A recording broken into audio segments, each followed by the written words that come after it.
Welcome back, welcome back, welcome back. We're in the Worth Enhancement Lab. I'm Mark Williams, Hey, D Stallworth. and we're here.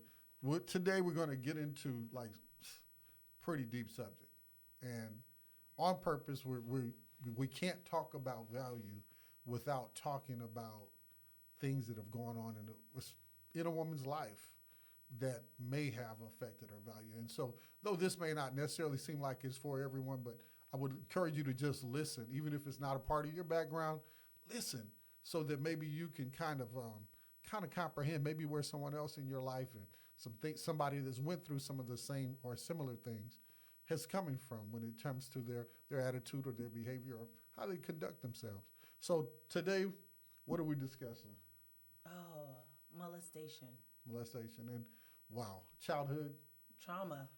childhood trauma, because we're dealing with the effects of molestation. Because a lot of times there are women that we encounter and that we've been working with in different workshops and things that molestation is a part of their background, and so it affects how they handle themselves now, or even maybe just how they approach life. Yes. So, what do you if you start thinking about trauma, you start thinking about the effects of molestation? Well, it honestly just going to go back to you. Can you tell your story a little bit? Yes. Um, Molestation started for me at the age of 6, and it just was a terrible cycle for me. My mom's boyfriend started to touch me, and it wasn't necessary. It was in front of people that he touched me. He pulled my pants down before. He took me outside and showed people my natural butt. He started to kiss me on the mouth. The sitting on the lap, those things developed into him grabbing me and groaning me. And ultimately, then he allowed his son to Oh, molest wow, me. wow, So it was I'll watch her. You guys can go out. wow, Oh, I'll keep her. I'll take her to school, the drives with him, where you're thinking that you're supposed to be like a father figure. No, sit on my lap. I'll teach you how to drive, but you're grinding on me. right, You know, touching what wasn't even there yet and completely stunning my growth. It wow, became regular. It happened, I started when I was 6 and it stopped right before I turned 12. wow, And it just grew. It just was a pattern of touching, groaning, grinding on me, kissing me provocatively, um, and that's what I thought at the time. I was doing that to help my mom, a you person who had 3 jobs. you felt like you were making him happy to help your mom. Yes, Wow, yes, wow, to help her household because you felt like if he financially. wasn't there, you Then guys we would be would in miss out. trouble. Yes, our rent would get paid, but my mom was a bus driver. Right, She was a maid. She did odd jobs my whole life, right, and I was a child, right. so I didn't know that. I knew.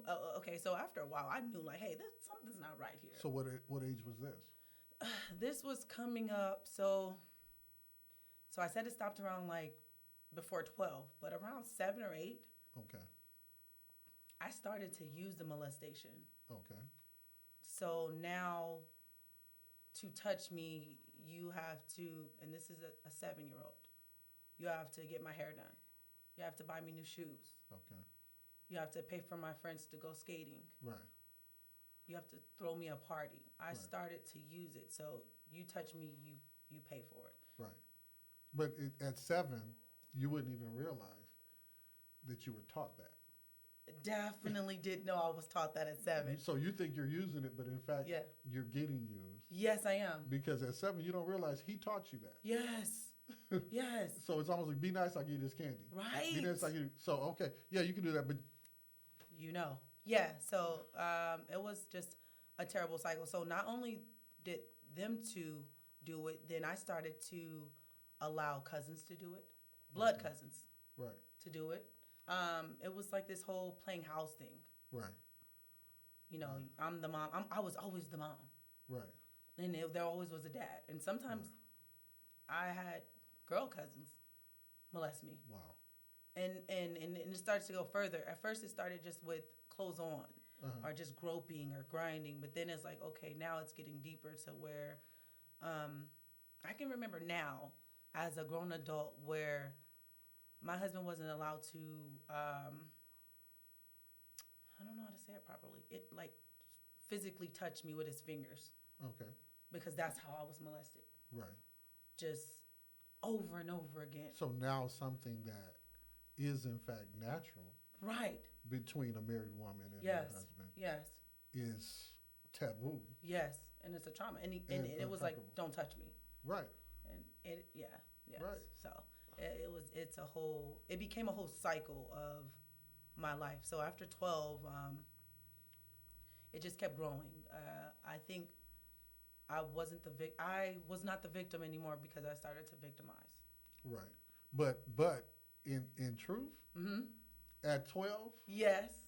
could in fact the person still be the victim because mentally they Yes. don't know. They're thinking they're controlling, but they're really being controlled. Yes, I definitely was still the The victim. victim, and I Right. still was being abused, eh, Right. and I thought that's who I was.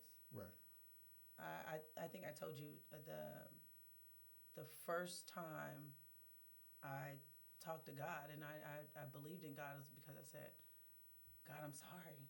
I'm sorry for being molested. So one of the aspects of trauma that could actually be there is a person feeling like it's their fault. Oh, yes.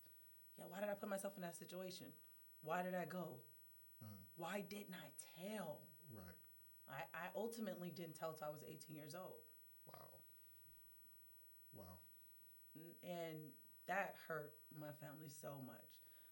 This man was around us for over 10 years. Right. And I grew up where if they do something, I'll kill them.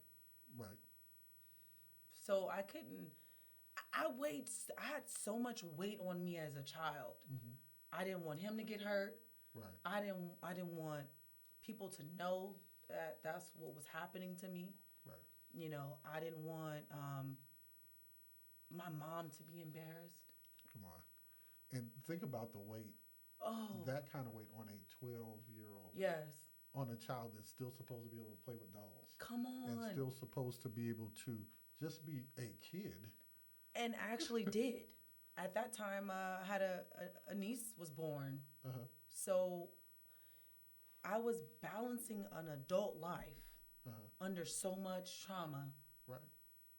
and so I was in so much darkness. Uh-huh. I started to resent my mom, Of course.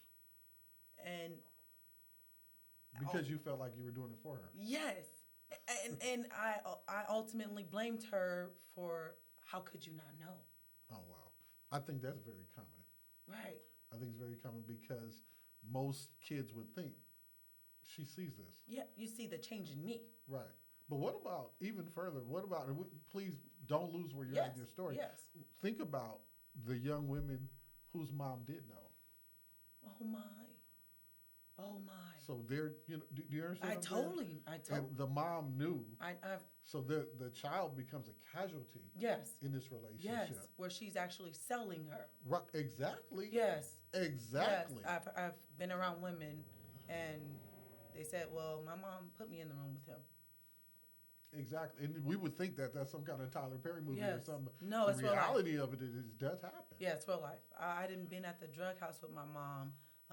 Right. She allowed him to do this for the drugs. Right. I've talked Hear to these women. stories. I Yes. mean, real live Yes. living stories. Yes. And so now think about that and how that childhood issue Yes. affects now this grown adult. Oh, it's a burden we carry. Right. It changes us. It turns us into an unhealthy person. Right. Very unhealthy. Right. So picking back up your story, Mm-hmm. you were at the point to where you were blaming yourself. Yes. And so you asked God, hey, please forgive me, Yes. and all this. But then, little by little, you're watching how, again, this affects everything. Because once you tell, Yes. now this person's no longer a part of the family. No. Nobody's going to deal with them. Somebody wants to kill Yes. them. And then the embarrassment, Right. not just mom. How about you? Oh, yes. Oh, yes. Every single time. And then I can remember going back to, even as a child, every single time it was over, just sitting there with myself. Right. And I would cry at first, Right. but then I started to get angry. Okay. What's that like? I took it into my adulthood. I took it in my teenagers. I was very violent. Uh huh. I was very verbally abusive Right. and just physically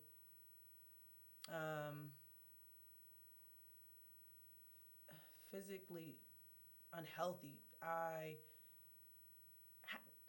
Let me tell you that I had a father, a good father. Okay.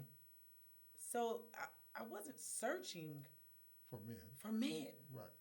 I think after that happened to me, I just started to turn myself into like a brick wall. Right. Because if you don't let any love come in or trust anybody. Right. So right. so then now how does the trust issue of course affects you at that age. Yes. But how does that affect you as an adult woman? So I started to abuse men. From it, and mind you, it was never intercourse. It was never. He never penetrated me. He did everything but penetrate me. But So that it doesn't mean wasn't it's not No, sex. no. Okay. Right. Having finished, we just finished Right.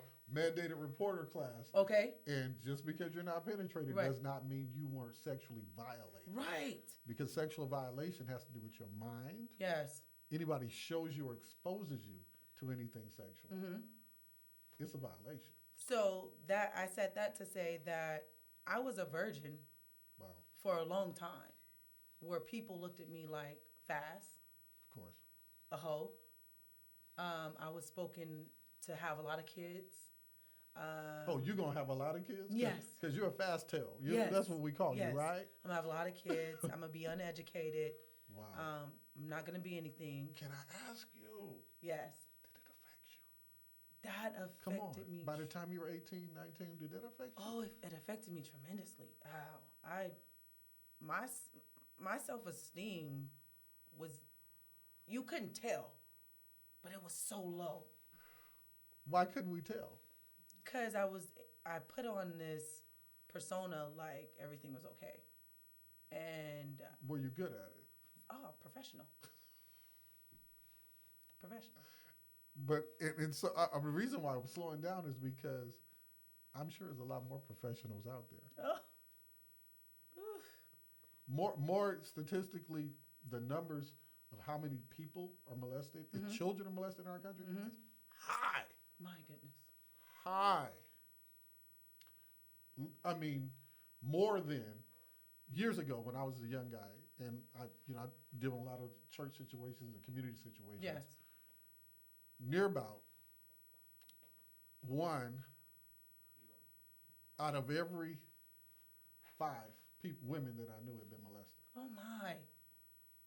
For every 5 that I know, and we, in church, there's always more women than men, Yes, always yes. more young ladies than Yes. young men. At least 1 out of every 5 had been mishandled. And in some of those circles, 2. Oof. That is just unfair. But it's so high. Yes. So with that said, like I said, you weren't the only one faking. Yeah. But then it spews out. Eventually, Yeah. because you can't hold it. No, it spews out in our relationships. We have children. It spews out over how we parent. But yeah, so my teenage years, virgin, and I prided myself on, I'm in my mid-30s, and I've probably had, honestly, 3 relationships. Wow. My whole life. Wow. 3 men. Wow. One when I was a teenager, and then the one I'm married to, I dated him previously when I was a teenager, and then another guy I had was with these men 3 years here, 5 years here, 13 years here. So So there's no pattern of just promiscuity No, that most people assume, it turned me off. or at least that they tried to project on Yes, you with your fast tail, right? Yes, yes. I was very much turned off. Right. Surprisingly, I had started dating women Okay. because I felt like It's men. safe. Yes, definitely. It's safe. That's very common. Yes. Because if here's the thing, those things get carried into the next relationship. Oh yes. Oh, So yes. all men are alike, right? Yes. Can't trust no one. Mm-hmm. Once you touch, if you touch me like he touched me, you're a You're done. molester. Right. Yeah. So it was just, oh, it's Right. a terrible cycle. So, but the woman thing wasn't for me. Uh-huh. So But it ends up making you feel like basically grateful for Gary, right? oh my. And if I could tell you about my husband who knew me, didn't know I went through those traumas as a young girl, but knew me. Uh-huh. And then now that he's married to me and he's able to handle me properly Right. and coach me. Come on. Because sometimes I go back. Right. And where I'm a praying woman and I push forward and forgiving, you don't forget, but you forgive. And I mean, I truly, we'll talk about that, but The tendencies yes. have a tendency to pop back. Yeah, And that's normal. and having someone that you can be honest with. That's important. Yes. So, but We will get to that Yes, because yes. that's a whole Yes, other topic. yes. But so dealing with the effects of it, yes. you would say it did affect your trust. Oh yeah, it affected my trust tremendously. I trusted no one, and then I treated people like I couldn't trust them, and I've always been very honest Right. and very verbal. We know. so, so I would tell you, no, Right. you're gonna do this. Right. You're gonna do it the way I want you to do it. Right. And I don't. The arrogance of me, I am a prize, but I was arrogant about it. I was boastful about it. Like, Right. you want me in your life? Mm-hmm. You want to call my phone? Right. And it always went back to I needed to be compensated for being around you. It just wasn't. It wasn't genuine. But again, wasn't that taught you? Mm-hmm. It sure was. You were trained to. It's almost like if someone grooms you. Yes. That's what you become. You come what they're molding you into, because 9 times out of 10, and even with teenagers, they think that because teenagers think we're smart, right? Right. We got everything All lined up. One of my friends used to say, if you want to know something, you can't figure it out, ask a teenager, because Yes. they know everything. Yes. So as a teenager in relationships, you still think you know everything while you're being manipulated. Yes. Do you understand? No, what I'm saying? totally. And so, you were coerced into, basically doing transactions. Yes. Oh my. Yeah. And we're gonna go there too about that whole a prostitute, but you're not walking the street. Right. So, but even my first relationship, very abusive. Okay. I was getting beat, and Oh Lord. As a teenager. as a teenager. This Lord, is like no. 15, 16. Let's yeah. talk about that. What's that Secretly, because Nobody knew. they couldn't have known because they would have hurt him.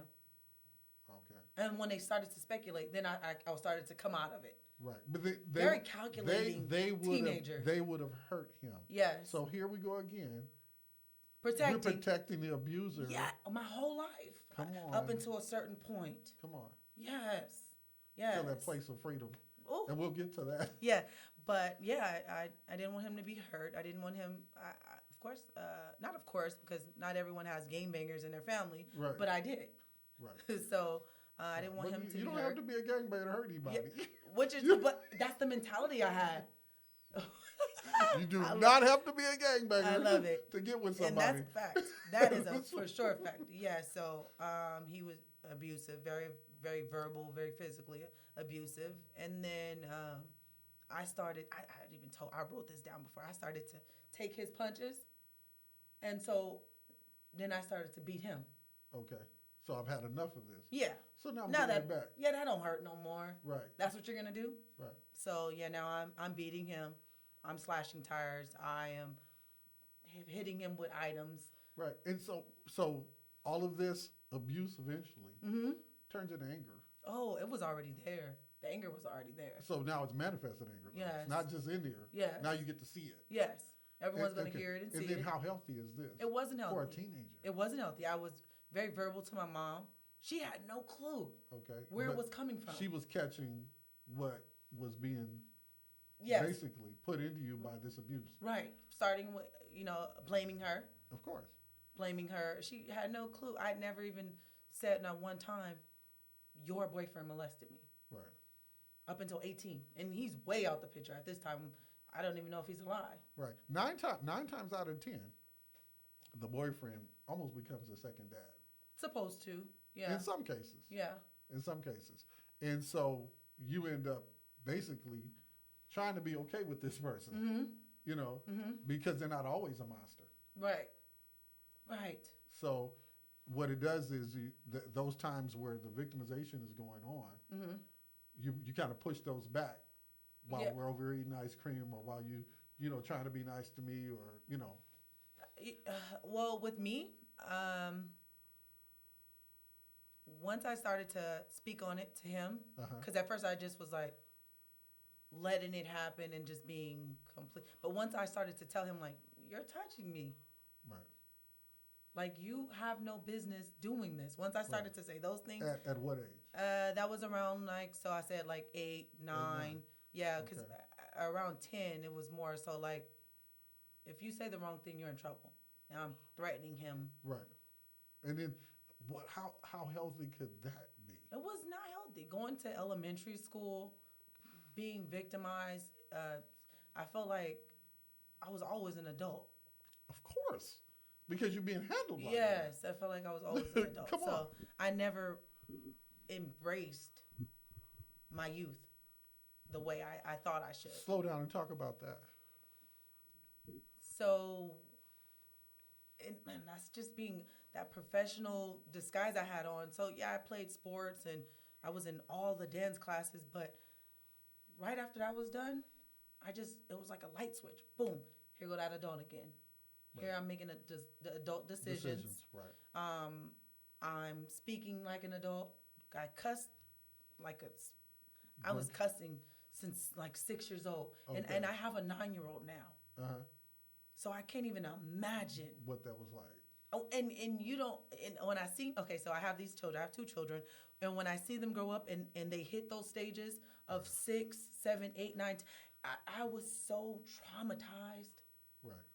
And I was so hands-on with them and caught up them, and so I cussed so bad. I would cuss you. I would cuss you at 9. So at 6, I would cuss you. But where was it coming from? Just brokenness, just pain. So darkness. So where some of my sisters, ladies, whatever background, whatever. Yes. And do you know the sad thing is in some nationalities of people, this stuff goes on for years because we don't talk about it. Oh wow. You're not allowed to say this outside of the house. Yes. So what do we say to our sisters, women of all colors, nationalities, backgrounds, races, even foreign countries? What do we say to them about just dealing with the effects of it as a grown woman? What do we say to them in terms of, and we'll go a little further, just a little bit, reclaiming that value? Just one key thought about reclaiming that value. Please don't allow your shame to silence you. Wow. It's so important to speak up. If I had said something, and we're not gonna shoulda, coulda, woulda, but if I would have said something sooner, I could have started dealing with the trauma sooner. At 18, I'm considered. I have a mentality of a 25-year-old at 18. Right. So if at 6 or 12, if I would have just said one word. Right. But what? Okay. Don't because like you said, I told you I was worried about my mom. Right. Worried about shame. Worried about embarrassment. This is our lives. We have to take back. It's someone it's definitely taking it back. Yes. Okay. You took yours back at 18. Yes. What about the woman that's 35 and haven't taken it back yet? Oh, trust me, I've spoken with women. Come on. 30-something years old, 40 years old, and 50, no one knows. No one knows. thanks for coming. So we're going to stop right here. We're going to pick right back up next episode. We're going to continue to discuss this because it is so prevalent in our country. Yes. So prevalent in our Yes, it country is. that it's important that we have these kind of discussions because you say, well, why would you talk about it? It's important. Yes. Why should you share? Because you're worth it. Yes, you are. Definitely. We'll see you next time in the Worth Enhancement Lab.